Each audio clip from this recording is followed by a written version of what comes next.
नमस्कार। प्रिय दर्शकों, भोग प्रसाद अक्सर देव देवताओं को चढ़ाया जाता है पूजा पाठ में।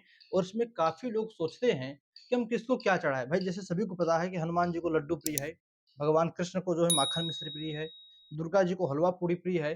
तो अन्य देवी देवताओं को, शंकर जी को आप जो है भांग धतूरा चढ़ा दोगे कि तो मिठाई क्या पसंद है, दुर्गा जी को क्या मिठाई पसंद है, कुबेर जी को क्या मिठाई पसंद है, लक्ष्मी जी को क्या मिठाई पसंद है, और भी वो कुछ देखिए। आज मैं आपके लिए कुछ ऐसी मिठाइयाँ लाया हूँ, मुश्किल से 5-6 मिठाइयाँ हैं। यदि आप उन देवताओं को या सभी देवताओं को चढ़ाते हो, तो उससे देवताओं को प्रसन्नता मिलती है।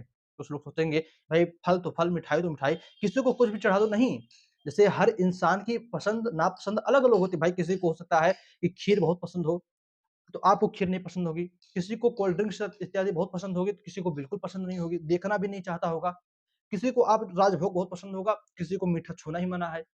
तो इसीलिए इसी प्रकार सभी की पसंद नापसंद अलग है। इसीलिए देवताओं को भी देखा जाता है, और इसका हमारे जो है नीतियों में, हमारे पुराणों में बहुत ही अच्छा वर्णन मिलता है। कुछ मिठाई आपके लिए है, आप देखिए, नोट कीजिए और अपनी अगली पूजा में उसे यूज़ कीजिएगा। तो आइए बतलाते हैं आपको। दर्शकों, सबसे पहली जो मिठाई है वो है मालपुआ। मालपुआ जो है भगवान विष्णु और माता लक्ष्मी के लिए कहा गया है कि यदि कोई व्यक्ति मल मास में, मल मास कब आता है जिसे पुरुषोत्तम मास कहते हैं, जो 4 साल में 1 बार आता है, 1 महीने के लिए। यदि कोई व्यक्ति पुरुषोत्तम मास में, मल मास में भगवान विष्णु और माता लक्ष्मी का पूजन करके उन्हें 1 महीने लगातार 1 या 2 जितना आपसे बन सके उतनी मिठाई का भोग लगावे, तो भगवान विष्णु और माता लक्ष्मी प्रसन्न होते हैं। जो मालपुआ की मिठाई होती है, भगवान विष्णु को पसंद है। दर्शकों, दूसरे नंबर पर आती है खीर। अब खीर आप सभी को पसंद है। खीर बड़ा चावल से बनाई जाती है, दूध डालकर बनाई जाती है। इसमें जो है किशमिश थोड़ी-सी डाल दी जाती है, बारीक कटा हुआ बादाम डाला जाता है, थोड़ा-सा नारियल का भी कतरन इसमें डाला जाता है, काजू होता है, पिस्ता होता है, चिरौंजी होती है, पीसे हुए मखाने होते हैं। इसमें सुगंध के लिए इलायची के कुछ पाउडर डाले जाते हैं। चावल डालकर, दूध डालकर कुछ देर पकाने के बाद जब खीर बन जाती है, तो ऊपर से या दूध में केसर डालकर, ऊपर से तुलसी का पत्ता डालकर यह भी देवी-देवताओं को भोग लगाया जाता है, यह भी प्रसाद में चढ़ाया जाता है। और लगभग-लगभग सभी देवताओं को, आप गणेश जी, शंकर जी, दुर्गा जी, भगवान विष्णु, किसी भी देवताओं को खीर का भोग लगा सकते हो, सभी को ये पसंद होता है। तो खीर का भी भोग लगाइए, ज़्यादातर लोग कुबेर जी को और जो है कार्तिकेय भगवान को, आप दक्षिण भारत में देखोगे तो कुबेर जी को और कार्तिकेय भगवान को यह जो है खीर का प्रसाद चढ़ता है। तीसरे नंबर पर जो मिठाई आती है, वो होता है हलवा। अब हलवा आप सभी जानते हो, हलवा भी बहुत चीज़ से बनता है। सूजी का हलवा होता है, आटे का हलवा होता है, कद्दू का हलवा होता है, मूँग का हलवा होता है। इसी प्रकार अन्य चीज़ों से हलवा बनाया जाता है। देखिए, हलवा भी आप बहुत सारे देवी-देवताओं को चढ़ा सकते हो। आप हनुमान जी को चढ़ा सकते हो, तो हनुमान जी को हलवा चढ़ाते समय उसमें लड्डू रख लीजिए, उसमें जो है पान का पत्ता रख लीजिए, मीठे पान रख लीजिए, डंठल वाला पान हो तो और भी अच्छा है। और हनुमान जी के लिए आप पंचमेवा रख लीजिए, गुड़ एक रख लीजिए, जो भेली होता है गुड़ रख लीजिए। ये सब रखकर आप हनुमान जी को चढ़ा सकते हो। दुर्गा जी को हलवा चढ़ाना है तो हलवा के साथ थोड़ी-सी पूड़ी बना लीजिए, जो गेहूँ के आटे से पूड़ी बनती है, तो पूड़ी बनाकर, हलवा बनाकर माता रानी को भोग लगा दीजिए। या ऐसे ही हलवा बनाकर आप सभी देवी-देवताओं को खीर की तरह ही हलवे का भी प्रसाद चढ़ा सकते हो।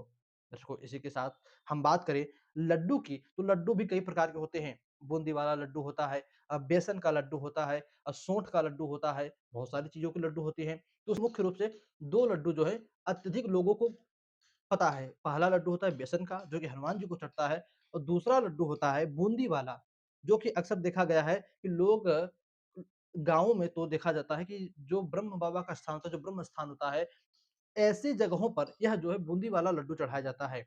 तो वो आप देख लीजिए, आपके यहाँ जैसा भी हो, हनुमान जी को भाई बेसन का सभी को पसंद है, किंतु ब्रह्म स्थान पर ब्रह्म बाबा के यहाँ अ, बूंदी वाला लड्डू चढ़ाया जाता है। इसी के साथ-साथ जो हमारी 5वीं मिठाई निकल कर आती है, वो होता है केसर भात। केसर भात एक मिठाई होती है, यह चावल से बनाया जाता है, बासमती चावल से। इसको बनाने के लिए चावल होता है, केसर होता है, सूखे मेवे होते हैं, इन सभी को बनाकर प्रसाद में चढ़ाया जाता है। अक्सर यह जो है माता सरस्वती को, दुर्गा जी को, कृष्ण भगवान को, राम जी को, हनुमान जी को प्रिय होता है और उन्हें चढ़ाया जाता है। दर्शकों, इस केसर भात को अत्यधिक जो देखिए, यह केसर भात जो है दक्षिण भारतीय, या जहाँ तक मैं जानता हूँ कि गुजरात इत्यादि साइड का यह डिश है, मीठा है। तो आप चाहो तो उसको बनाकर, आपको नहीं पता है तो गूगल इत्यादि पे सर्च करके आप पता करके इसको, या देखिए आजकल यूट्यूब पर सब कुछ है। आप यूट्यूब पर सर्च करो, आपको मिल जाएगा केसर भात कैसे बनाया जाता है। बनाकर पीले रंग का चावल होता है, बासमती का चावल होता है, उसी को ही बनाकर हल्दी इत्यादि डाल के या केसर डाल के पीले रंग का करके देवताओं को प्रसाद चढ़ाते हैं। तो आप चाहो तो केसर भात भी एक प्रसिद्ध मिठाई है, दूसरे प्रांतों की, दूसरे राज्यों की, आप इसे भी बनाकर चढ़ा सकते हो। छठा जो मीठा आता है उसका नाम है पूरन पोली। दर्शकों, ये जो पूरन पोली मीठा होता है, ये दुर्गा जी को अत्यधिक जो है पसंद कहा जाता है। यह हलवे के साथ मिलाकर जो है माता रानी को चढ़ाया जाता है।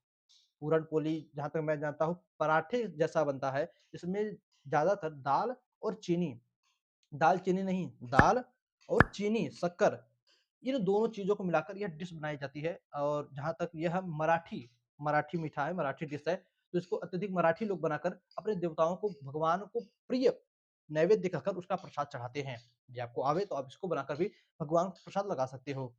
इसी प्रकार जो 7वाँ मीठा होता है, वो होता है सफ़ेद मावे का मीठा। यह मीठा जो है आप सभी देवी-देवताओं को, यदि जहाँ पर आपको समझ में ना आवे कि कोई मीठा कोई शुद्ध हो, कि अशुद्ध हो, किसको क्या चढ़ाएँ, उस जगह पर आप सफ़ेद मावे से बना हुआ मीठा देवताओं को चढ़ा सकते हो। यह भी प्रिय भोग में आता है देवताओं के। देखिए, गणेश जी को आप कोई भी मीठा चढ़ाओ, उसमें थोड़ा-सा दूध डालकर चढ़ाओ। ठाकुर जी को, ल नारायण को, भगवान श्री विष्णु नारायण को कोई मीठा फल चढ़ाओ, उसके लिए आप जो है तुलसी का पत्ता इसे डालकर चढ़ाओ। और शंकर जी को जब कोई फल मीठा चढ़ाओ तो उनके लिए बेल पत्र, इसको डालकर आप कोई भी मीठा चढ़ाओ। और जो मैंने बतलाएँ, यह इस प्रकार आप शंकर जी को भी सफ़ेद मावे का मीठा का भोग लगा सकते हो, कहीं पर कुछ ना समझ में आवे तब। बस करते हैं आज की वीडियो। आपके मन में यदि कोई पसंद हो, आपको पता हो यदि हमारे देवताओं को ये मिठाई चढ़ाई जाती है, कमेंट कीजिएगा। तो दर्शकों, बस आज इतना ही। इजाज़त दीजिए, पुनः से मुलाकात होगी। और किसी देवी-देवताओं के विषय में पूछना हो, तो आप कमेंट कीजिएगा। कोशिश करेंगे कि उनके लिए भी जानकारी ढूँढ कर लाया जाए और आपको बताया जाए। बस इतना ही, इजाज़त दीजिए, पुनः से मुलाकात होगी कल किसी नए वीडियो में नए टॉपिक के साथ। तब तक के लिए नमस्कार।